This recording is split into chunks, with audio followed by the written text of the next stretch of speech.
Boa tarde a todos. Eu sou professora de História da Arte na Unirio, Márcia Valéria Teixeira Rosa. Gostaria de passar agora para o professor Fernando Porto e iniciaremos a nossa atividade cultural do dia de hoje, dia 18 de dezembro, uma iniciativa do Museu Arquidiocesano de Arte Sacra e do projeto Igrejas Históricas no Rio de Janeiro, que eu coordeno na Unirio, e estamos agora, na forma presencial, retomando as visitas mediadas e esperando todos vocês. Sejam muito bem-vindos a mais uma tarde de trabalhos.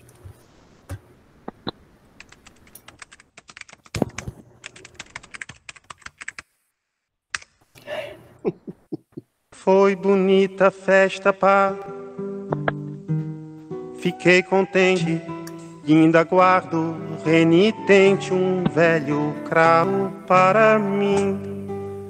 Já murcharam tua festa, pá, mas certamente esqueceram uma semente em algum canto de jardim.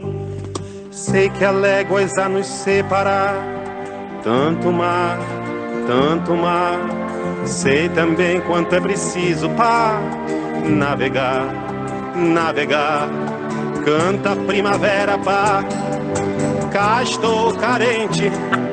Manda novamente algum cheirinho de alecrim.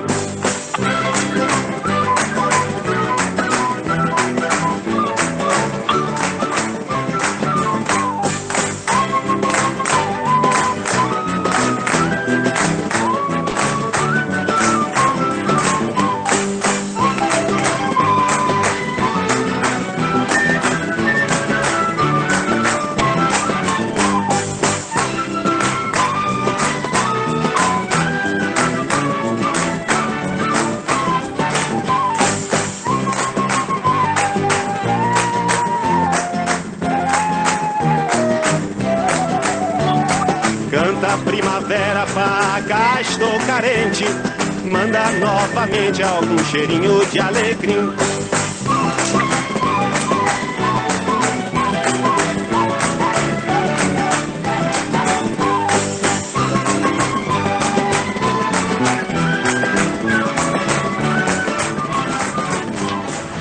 Já comeu outro? Tá mais? Não é? E tudo meio bom.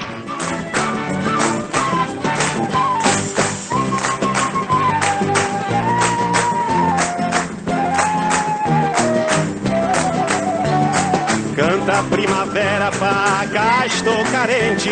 Manda novamente algum cheirinho de alecrim.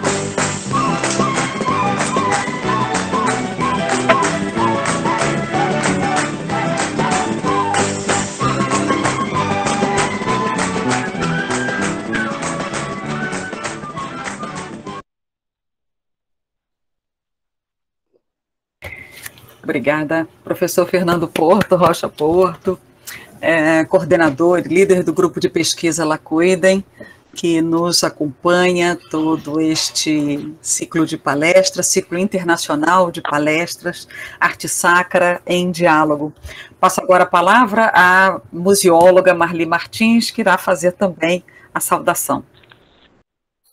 Boa tarde a todos, museóloga Marli Martins falando, em nome do Museu Arquidiocesano de Arte Sacra, do Rio de Janeiro, em nome dos nossos diretores, Cônego Cláudio dos Santos, Padre Wanderson de Oliveira, toda a equipe.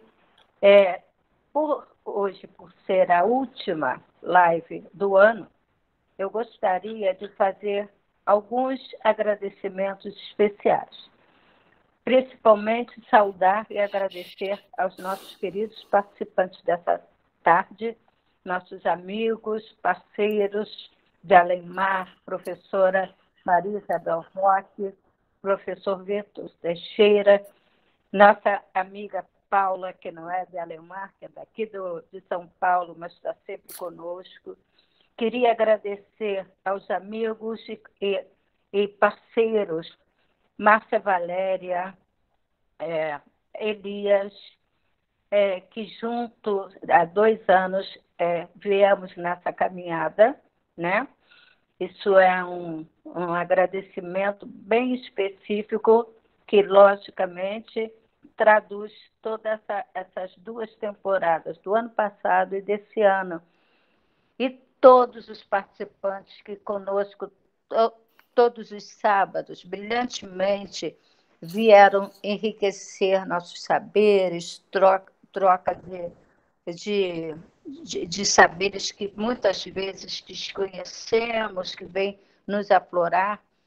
A todos os participantes que, sábado a sábado, professor, tipo, ex-alunos, professores queridos, professora Marisa Salomão, que eu sei que toda sábado está aí, os nossos ex-alunos, e hoje são brilhantes pesquisadores, né, que hoje nos dão um prazer enorme. Eu que já caminho já há algum tempo, Eduardo, que cada vez me encanta mais as suas fotos, eu só ganho. Padre Carlinhos, isso é um agradecimento, e outros, né, que isso é o que está me passando pela cabeça agora.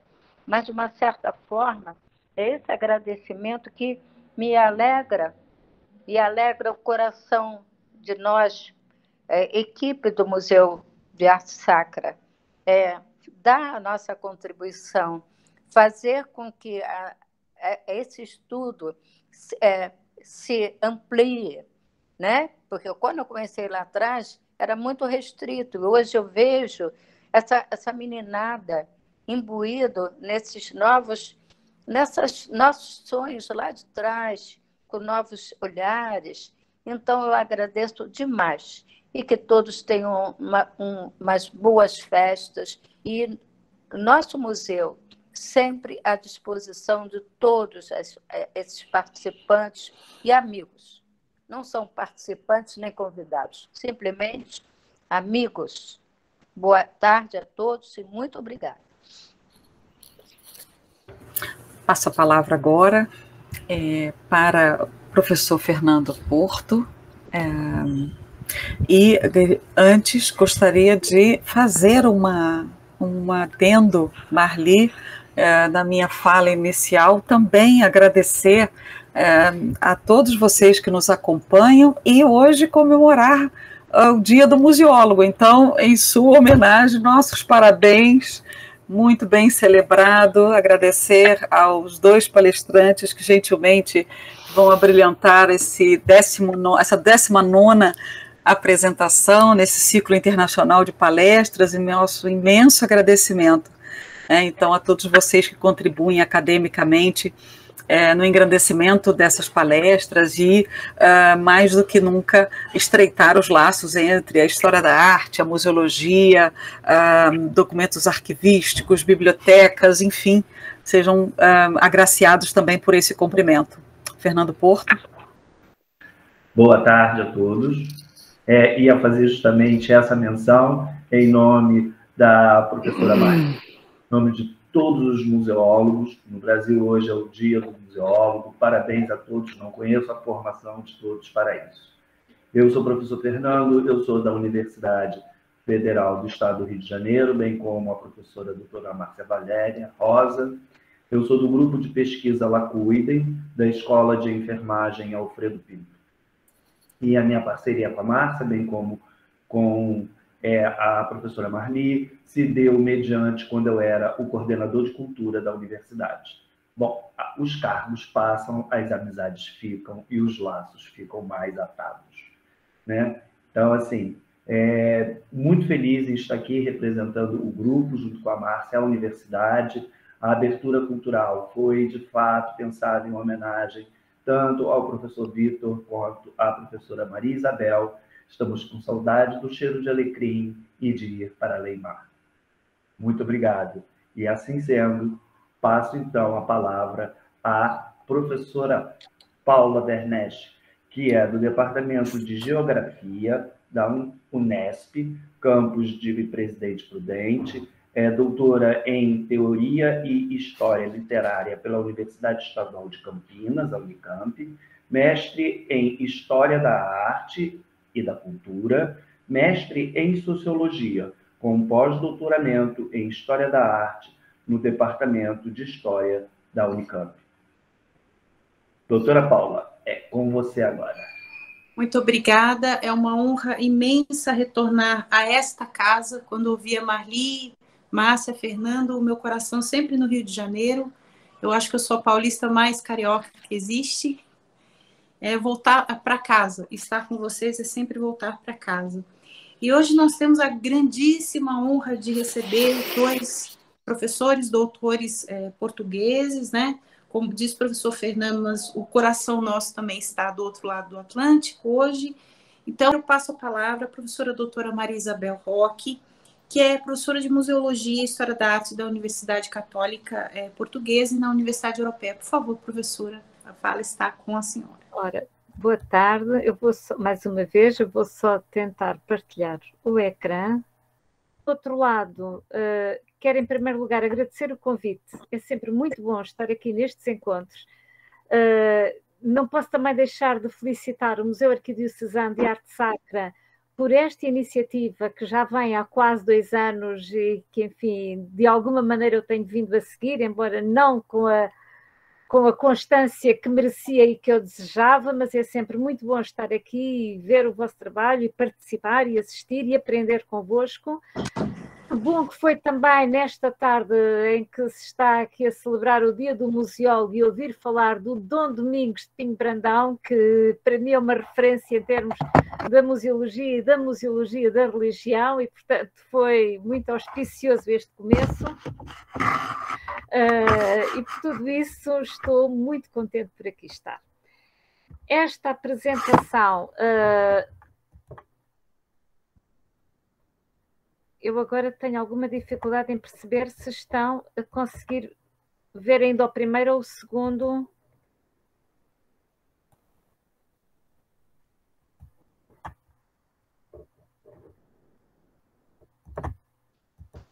Estamos na segunda página. Já capa. estou na segunda página. A capa, a senhora voltou para a capa. A senhora voltou para a capa, ok. Agora só está na capa ainda? Sim. Há aqui qualquer coisa de estranho, porque não estão a ver o mesmo que eu. E agora a senhora passou para o segundo slide. Portanto, já está no segundo, então vamos continuar. Sim, um sumário.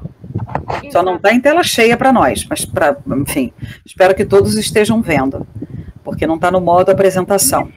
Assim está no modo apresentação, tela cheia? Não, ainda não. Professora Isabel, Sim. tem... Agora compartilha novamente. Saiu tudo.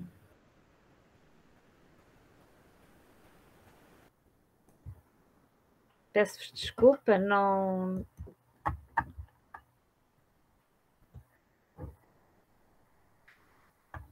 Caiu mesmo agora. Foi mesmo agora que...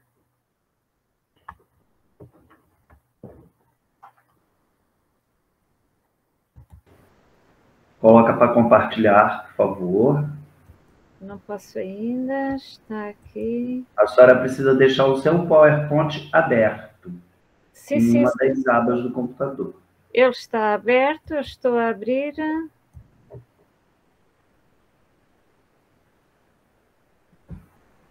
Está indo.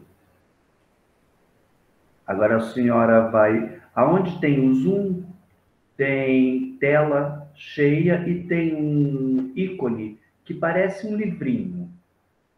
Pode clicar no livrinho também, que vai funcionar. Eu não estou a ver aqui esses ícones. Tá lá na barra, lá embaixo. Tem a régua do zoom, aí tem uma tela, e depois parece um ícone que parece um livro aberto.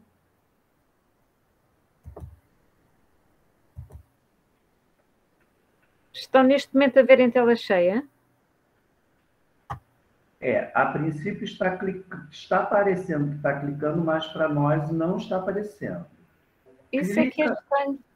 Clica no ícone do lado dele. E... É aqui, não é? Slideshow. Isso. Tem um outro. Clica do outro lado. Tem um outro ícone. Isso, clica aí. Pronto, resolvido. Bom, espero que agora, sem mais problemas, que se continue. E, portanto, nesta apresentação vai iniciar com uma brevíssima introdução aos conceitos de arte sacra e arte religiosa, e depois, a partir daí, vou falar das relações artísticas entre Brasil e Portugal. Devo confessar que esta parte está amplamente subsidiária de um artigo Sagrado e arte religiosa de Portugal e Brasil em acervos museológicos, publicado o ano passado na revista Museologia e Património, mas que, por sua vez, é também muito devedora de uma viagem acompanhada pela professora Miriam Oliveira e que me ajudou a compreender a relação profunda e imbricada que existe entre as artes dos dois países. Portanto, como ponto de partida para esta conversa, gostaria de distinguir entre arte religiosa e arte sacra. A diferença entre ambas não reside no caráter intrínseco de cada uma, mas no propósito e no objetivos que lhe são subjacentes. O que caracteriza a arte religiosa é a temática, bem como a motivação e a sensibilidade de quem a produz ou de quem determina a sua produção. Por seu turno, o que caracteriza a arte sacra é essencialmente a função, a sua utilização na liturgia e no ritual,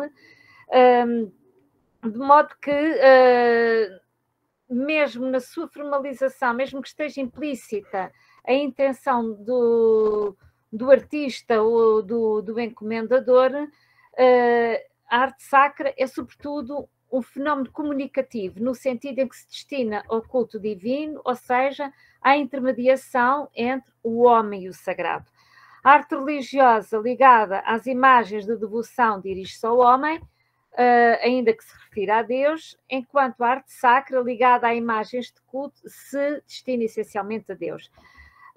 Toda a arte sacra é religiosa, nem toda a arte religiosa pode ser considerada sacra, e, portanto, é aqui, entre estes dois universos, que irei falar. A religião é algo crucial no quadro das referências desta relação entre Portugal e Brasil. Desde o primeiro contacto conhecido dos portugueses nesta terra, oficializado com a celebração da missa rezada por Frei Henrique de Coimbra, em Porto Seguro, no dia 26 de abril de 1500, e segundo a descrição de Pedro Vaz de Caminha.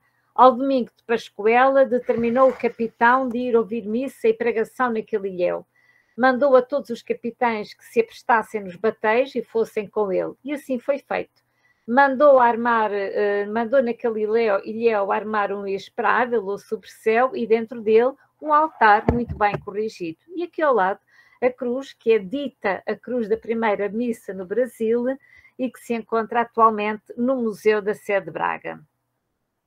Mesmo quando foi utilizada como pretexto e fundamento para práticas colonialistas, a religião cristã e, em especial, o catolicismo, constituíram desde logo o traço de união e mesmo quando terá tido outras apropriações, sempre manteve este traço de união. Isto significa que as obras produzidas com um objetivo religioso, ritual ou litúrgico ou devocional constituem um património formal e materialmente idêntico, mas sobretudo com um sentido comum, para lá das variantes locais que depois lhe foram adoçadas e que iremos ver. Aqui estou a retomar o quadro que já tinha sido apresentado há pouco, na conferência anterior, porque a carta de Pedro Vaz de Caminha influenciou efetivamente esta adoração dos magos, realizada logo depois da notícia do achamento do Brasil ter chegado a Portugal, o que é um facto absolutamente notável, até porque, como há bocado também já foi referido, este autor é da região de Viseu, bem no interior de Portugal, e podemos ver aqui a maneira como já circulavam as notícias, a informação, como já havia um mundo global nesta altura. Aqui, a substituição do convencional rei negro Baltazar por um suposto índio da etnia Tupinambá nesta obra constitui a primeira representação do outro brasileiro na arte portuguesa e ocidental. O índio não está representado no seu modo natural, nus, sem cobertura alguma, mas com vestimentas ocidentais a que se associam atributos relacionáveis com a sua etnia, como a flecha, o cocar de penas, os colares e as pulseiras. Registra-se aqui uma antecipação metafórica do processo de evangelização e da submissão do colonizado face ao colonizador, do pagão ao cristão, mas também as confluências criadas no contexto da arte religiosa e brasileira. A Companhia de Jesus, surgida no contexto da Reforma Católica, foi das congregações religiosas mais ativas na evangelização do Brasil. O recrutamento de artistas dentro da ordem conferiu alguns traços distintivos que caracterizam o chamado modo jesuítico, cujas primeiras obras refletem os modelos europeus de feição maneirista, como aqui, cumprindo os princípios tridentinos da austeridade e da funcionalidade. Em Portugal, a Igreja-mãe da Companhia é a Igreja de São Roque, em Lisboa, cujos esquemas estruturais e compositivos inspiraram as igrejas da Companhia no padroado português. O retábulo apresentava no registro inferior ao centro um sacrário monumental, entretanto desaparecido, mas que ficaria neste local, sobreposto no registro superior pelo camarim, para a exposição do Santíssimo e que aqui se encontra tapado por uma das 6 telas que se alternavam e se alternam ainda hoje, de forma a fazer coincidir a temática religiosa com a respectiva época do ano litúrgico. Esta sobriedade maneirista é visível também no retábulo arquitetónico da antiga Igreja da Companhia, atual Catedral Basílica Primacial de São Salvador. Segundo as normas tridentinas, a igreja tem também uma nave única, capela mor profunda, 2 capelas colaterais e 2 no transepto, além das capelas laterais intercomunicantes, abrindo diretamente sobre a nave. Torna-se nítido a equivalência e a semelhança, o mimetismo quase, entre a igreja de São Roque e esta aqui. O altar é dominado pela presença monumental do retábulo, o que contribui para a ocultação do retábulo do ritual eucarístico e assim acentuar também a sua sacralidade. O retábulo, com o sacrário monumental no primeiro registro e o camarim para a exposição solene do Santíssimo, exalta a presença real de Cristo na Eucaristia, de acordo com a confirmação feita no Concílio de Trento em resposta à negação protestante. E mais uma vez aqui é nítido o paralelismo entre o camarim, que era fechado por uma tela, ou aberto, como existe na igreja de São Roque. E que podemos ver aqui, ou seja, a semelhança daquilo que acontece em Lisboa, também aqui o camarim, fora das solenidades, era fechado por um painel de 2 portas, neste caso, no de Lisboa é apenas uma porta que corre, e era inserido, estas 2 portas inseriam-se lateralmente e deslizava sobre a abertura, apresentando, neste caso, um tema também alusivo à fundação da companhia. Outro eixo da Reforma Católica é o culto dos mártires e dos santos e, por conseguinte, das suas relíquias. A presença dos retábulos relicários é assim frequente nas igrejas da Reforma Católica e, em particular, nas de tutela jesuítica. Aqui, na igreja de São Salvador, o altar das relíquias formaliza-se como um retábulo armário, num esquema tripartido verticalmente, com 2 registros horizontais entre a predela e o frontal semicircular, e no registro inferior insere-se o armário com as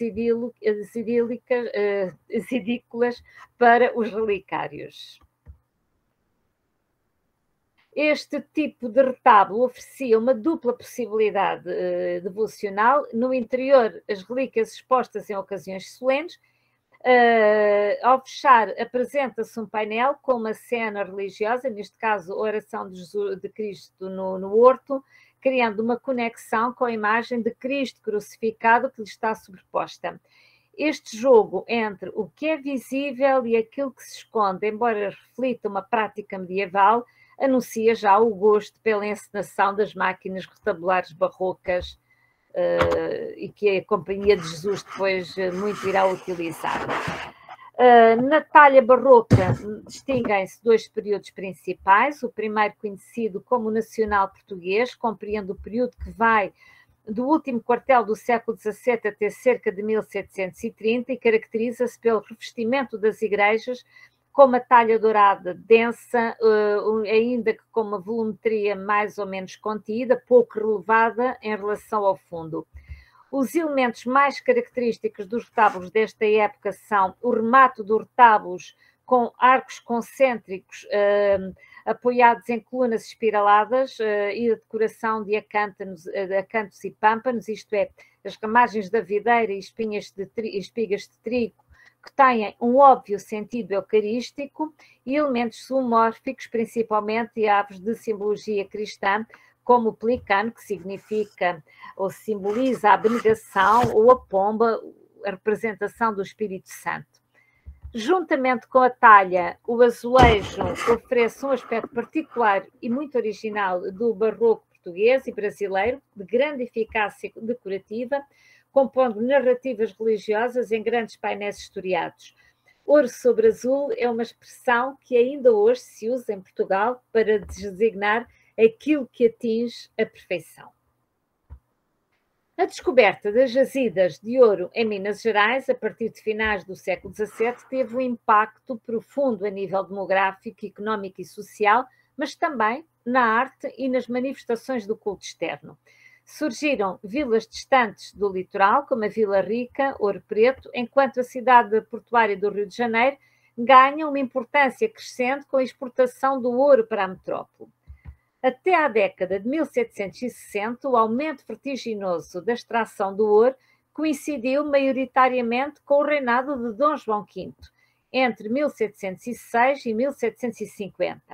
O quinto do ouro do Brasil, recebido pela coroa portuguesa, sustentou o aparato do poder absolutista do rei, exteriorizado através do fausto e da exuberância decorativa, do espetáculo, do cerimonial e, portanto, também do mecenato cultural e artístico.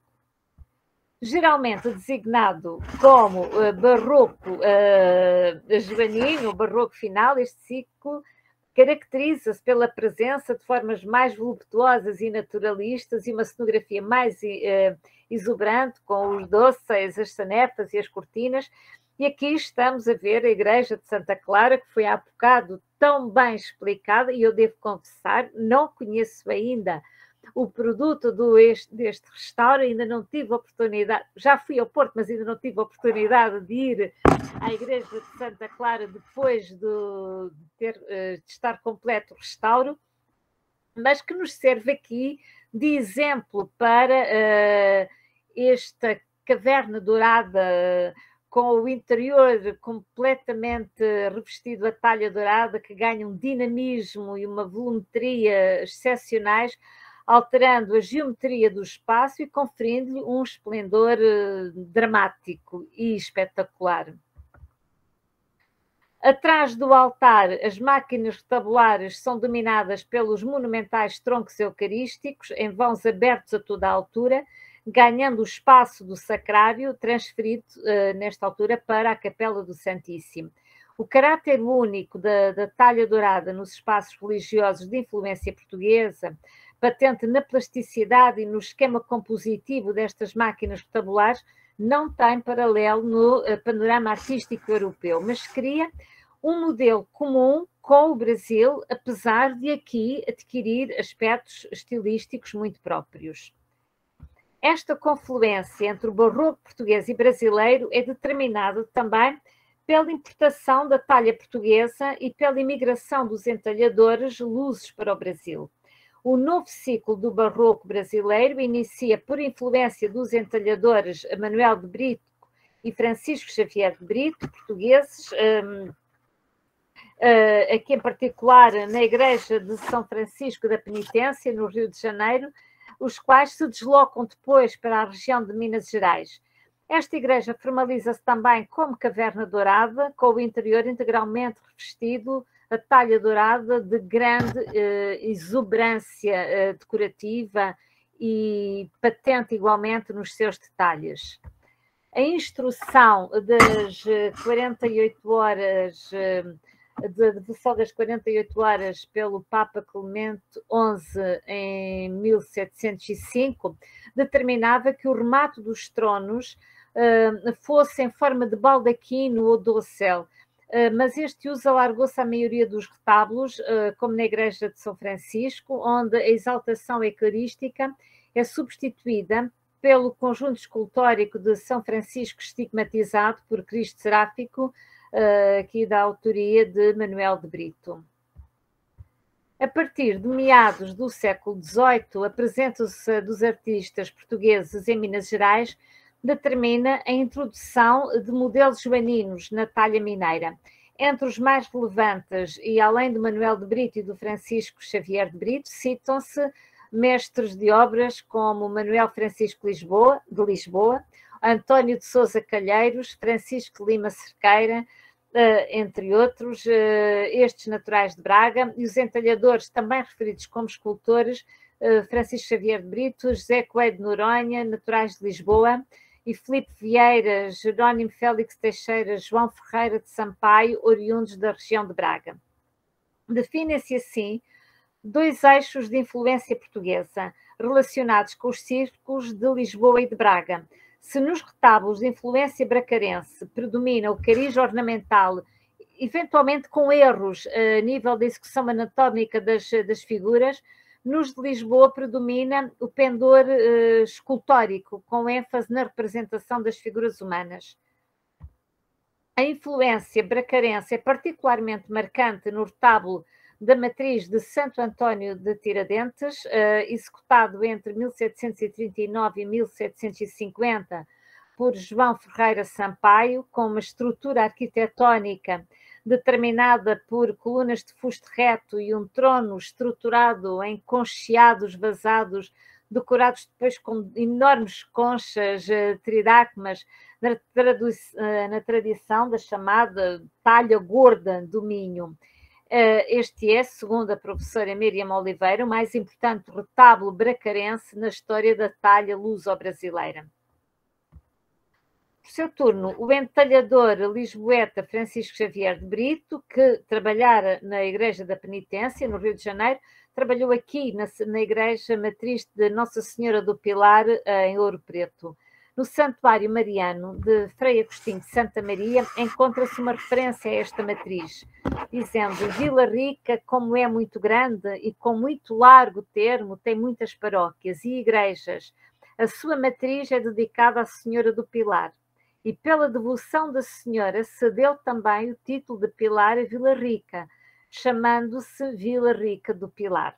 O culto à Virgem do Pilar, que é originário de Espanha, era em certa medida um culto elitista, ligado à coroa e às elites portuguesas do século XVII. E essa hierarquia social reflete-se no programa arquitetónico da Igreja, que aqui se cruza com um esquema de cariz cenográfico. Ao olhar para esta igreja é quase óbvia a sensação de que estamos na entrada de um teatro, com os camarins e o palco ao fundo. As tribunas superiores, abertas como camarotes de teatro sobre a nave e a capela-mor, eram reservadas às classes altas, enquanto o povo ficava na nave desprovida de assentos. Um dos conjuntos escultóricos mais notáveis de Francisco Xavier de Brito encontra-se aqui no coroamento do retábulo do altar-mor, tendo ao centro a representação da Santíssima Trindade, onde domina a representação do Espírito Santo, mas depois ladeado entre outras figuras de Cristo com a cruz e a figura de Deus Pai com o nimbo triangular e o cetro na mão, e depois ambos ladeados por anjos e querubins. e a par desta ostentação da grandeza, do virtuosismo formal, do excesso decorativo, o barroco exprime-se também através da sensorialidade do culto externo. Os santuários do Bom Jesus de Braga ou de Congonhas configuram-se ambos como monte sagrado, cuja subida íngreme reproduz o percurso penitencial do Calvário com os mesmos desígnios espirituais e salvíficos associados à peregrinação.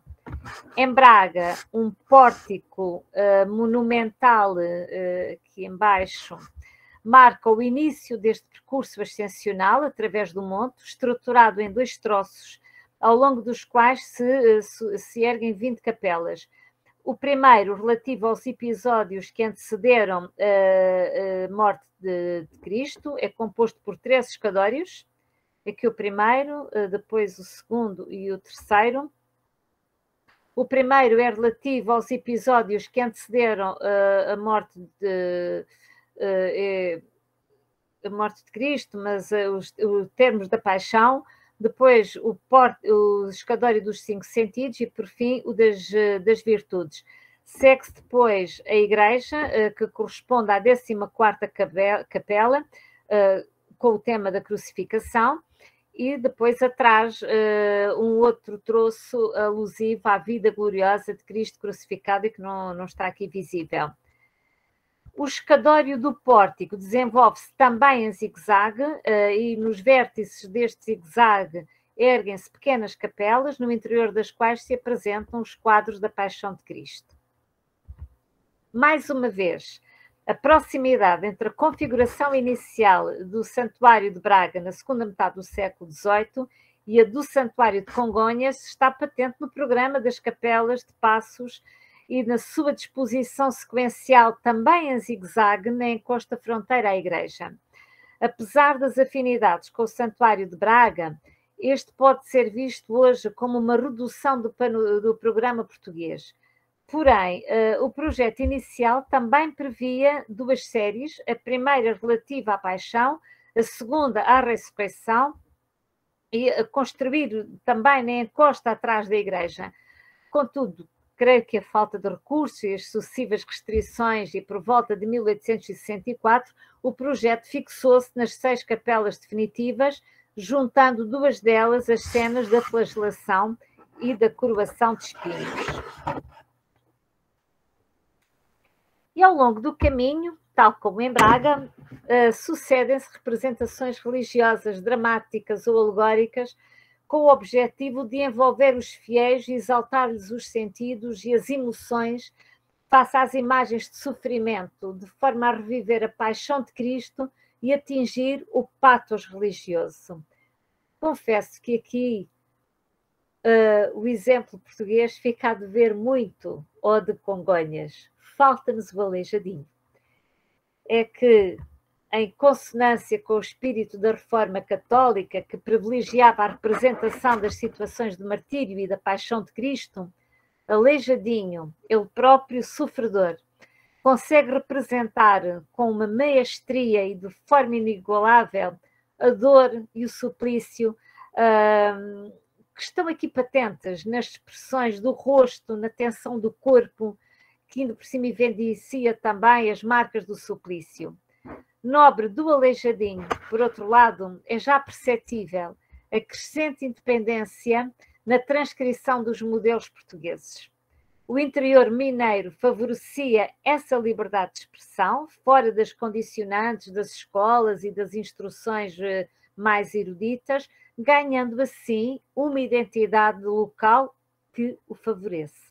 Aleijadinho representa aqui o artista mulato e mestiço que traduz os modelos barrocos europeus, barrocos e rococó, adicionando-lhes também referências à cultura popular. E, de facto, o crescimento demográfico provocou uma urbanização rápida e a presença maciça da população negra e mestiça na região de Minas Gerais, registando-se uma ampla circulação de elementos de origem africana e de uma progressiva emancipação aos modelos europeus já anunciado em Aleijadinho. No foro da igreja de São Francisco, a pintura é perspética, seguindo os modelos de Andrea Pozzo e o gosto ilusionístico do barroco, mas introduz na glória aberta ao centro a representação de Nossa Senhora da Porciúncula, com os traços de mulata, rompendo com o convencionalismo da representação da Virgem Branca. A assimilação do barroco pela escultura religiosa brasileira no século XVIII acompanha também a decadência das oficinas conventuais e a crescente influência dos artistas leigos contratados e pagos pelas irmandades nas novas igrejas, os quais realizam uma escultura sacra de cunho local, mais garrida, porventura mais alegre e mais viva. Por esta época, assiste-se também a um fenómeno de privatização da fé, trazendo o espaço religioso para um contexto doméstico através da construção de capelas domésticas e de oratórios e altares destinados ao culto familiar cotidiano. Eu aqui trago uma imagem de uma capela, de uma quinta em Lisboa, que tem neste caso a particularidade de ser atualmente, esta quinta está ocupada atualmente pela Universidade Europeia e a capela é atualmente utilizada para cerimónias solenes, nomeadamente para os atos e provas de doutoramento.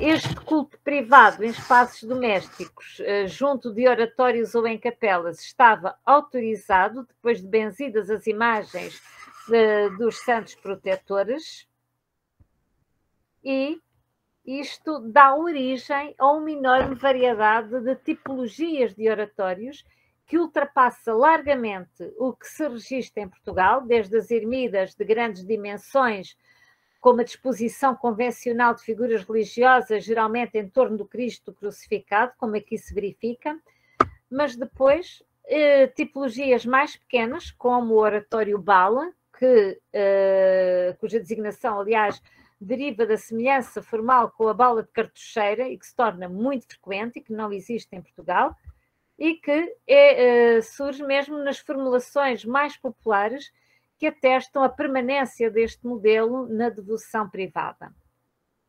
Não obstante, enquanto objeto do culto popular, os oratórios passaram a incluir relíquias e talismãs de outras religiões, como se verifica nos oratórios afro-brasileiros de fatura mais popular e ingênua, mas que marcam também como que uma quebra nesta ligação tão profunda entre os modelos europeus e brasileiros na arte sacra. E por isso é com isto que eu acabo a minha apresentação. Peço desculpa, tinha aqui um de final, que pelos vistos pus no sítio errado. Eu tinha pensado que poderia apresentar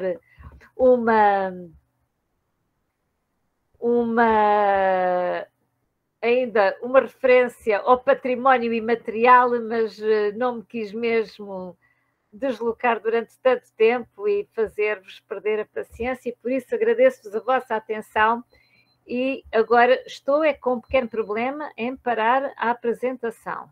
Agora poderia tomar muito da nossa paciência, sem problema nenhum, porque evidentemente, pelo que a gente viu nas últimas fotos, muito nos interessa. Também faço aqui um convite, já estou convidando aqui em nome do pessoal do Rio, professora, a senhora vir para nós ouvirmos sobre essa questão da religiosidade popular, as formas de devoção. Seria interessante, Márcia, a gente ouvir, sim, a professora, não é? Porque foi com muita emoção. Com certeza. Com certeza. Eu ouvi falar, uma colega portuguesa, uma pessoa tão eminente, falando sobre o nosso patrimônio, muito nos enriquece, muito nos abre outros caminhos, outras possibilidades, né? Quando ela fala do Xavier de Brito, fala da São Francisco de Penitência, da nossa Pilar, a Pilar Ouro-Pretana. Enfim, a gente teria muitas coisas para falar. E a menção carinhosa que a professora faz é a professora Miriam Ribeiro de Oliveira. Márcia, que pena que a professora Miriam não pôde estar aqui conosco hoje, não é? Quando a professora começou a falar, eu só pensava na Miriam, na professora Miriam. Márcia, você que costuma organizar a coisa das questões aí, imagino que já temos questões. Não, eu tive, sem querer, eu saí da sala e voltei, eu não sei se ficou alguma pergunta no chat que eu perdi. Fernando Porto, pode, você também. Não, eu acompanhei o chat. Há muitos elogios, pelo contrário, muitos elogios pelas duas apresentações. Bom, mas podemos, Paula, bom, eu tenho várias coisas anotadas também. Então podemos começar aqui, quem tiver alguma pergunta a fazer, tanto o professor Vitor quanto a professora Maria Isabel, estamos abertos ao debate agora.